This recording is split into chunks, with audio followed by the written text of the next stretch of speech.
മാറാത്തത് മാറ്റാൻ വേണ്ടി സംസ്ഥാനത്ത് തലസ്ഥാന നഗരി പിടിച്ച BJP ഗവൺമെൻറ് എന്തുതരത്തിലുള്ള പ്രഹസനങ്ങളും വാഗ്ദാനങ്ങളുമായിരുന്നു. ഇനി അങ്ങോട്ട് ഈ നാടിൻ്റെ തലസ്ഥാനത്തിൻ്റെ മുഖച്ചിത്രം മാറ്റുമെന്ന് പറഞ്ഞുകൊണ്ടാണ് BJP അധികാരത്തിൽ വന്നത്. BJP അധികാരത്തിൽ വന്നതിന് ശേഷം വന്ന രണ്ട് കാര്യങ്ങൾ നമുക്കൊന്ന് ചർച്ച ചെയ്താൽ തന്നെ മനസ്സിലാവും ഈ നാട്ടിൽ BJP എന്തുകൊണ്ട് അകറ്റി നിർത്തണം എന്ന് രാഷ്ട്രീയ ബോധ്യമുള്ളവർ പറയുന്നത് എന്തുകൊണ്ടാണ് എന്നുള്ളത്. ഒന്ന്, കൃത്യമായി ഇവിടെ ആറ്റുകാൽ പൊങ്കാല തലസ്ഥാനത്ത് നടന്നു. അതിനുശേഷം കഴിഞ്ഞ 10 വർഷം അല്ലെങ്കിൽ കഴിഞ്ഞ 5 വർഷം ആര്യ രാജേന്ദ്രൻ്റെ നേതൃത്വത്തിൽ ആറ്റുകാൽ പൊങ്കാലയ്ക്ക് ശേഷം എങ്ങനെയാണ് ആ നഗരത്തെ ശുചീകരണത്തിന് വിധേയമാക്കിയത്, എങ്ങനെയാണ് തൊട്ടടുത്ത ദിവസം തലസ്ഥാനത്തെ യഥാർത്ഥ പൂർവ്വസ്ഥിതിയിലേക്ക് തിരിച്ചു കൊണ്ടുപോയത്. കഴിഞ്ഞില്ല. ജൂൺ മാസം വരുമ്പോൾ മഴക്കാല പൂർവ്വകാല ശുചീകരണ പ്രവർത്തനങ്ങൾ നടത്തുന്നത്. അതിൽ നിന്നുമെല്ലാം ഒരു തരത്തിലുള്ള പോരായ്മകളും ഉണ്ടാക്കാതെയാണ് ആര്യ രാജേന്ദ്രൻ്റെ ഭരണസമിതി മുന്നോട്ട് പോയത് എന്നുള്ളതാണ്.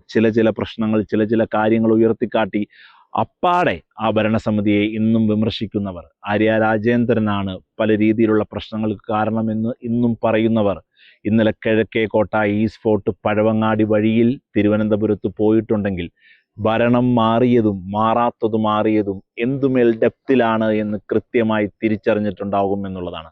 KSRTC ഡിപ്പോയുടെ മുമ്പിലുള്ള ബസ് സ്റ്റോപ്പിൽ വെള്ളക്കെട്ട്. ഇന്നലെ ഒരു മുഖ്യധാരാ മാധ്യമത്തിൽ ഒരു മാധ്യമപ്രവർത്തക റിപ്പോർട്ട് ചെയ്യുന്നത് കണ്ടു.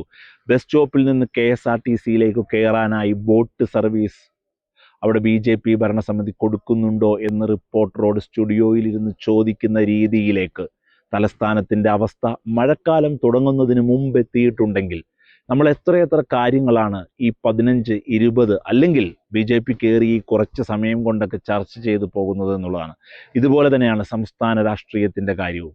ഇപ്പോൾ പെൻഷൻ കൃത്യമായി ആഘോഷ സമയങ്ങളിൽ ആദ്യമേ തന്നെ ഇട്ട് കൊടുക്കും. വിഷു വരുമ്പോൾ, ഈസ്റ്റർ വരുമ്പോൾ, ക്രിസ്മസ് വരുമ്പോൾ, ബക്രീദ് വരുമ്പോൾ, ഈദ് ഉൽ ഫിത്തർ വരുമ്പോൾ ഒക്കെ അവസാന സമയത്താണ് ഇത് വരുന്നെങ്കിൽ ഡേറ്റ് കുറച്ച് പ്രീപോൺ ചെയ്ത് പെൻഷൻ കൊടുക്കുന്ന സാഹചര്യം കഴിഞ്ഞ 10 വർഷം LDF ഗവൺമെൻറ്റിനുണ്ടായിരുന്നു.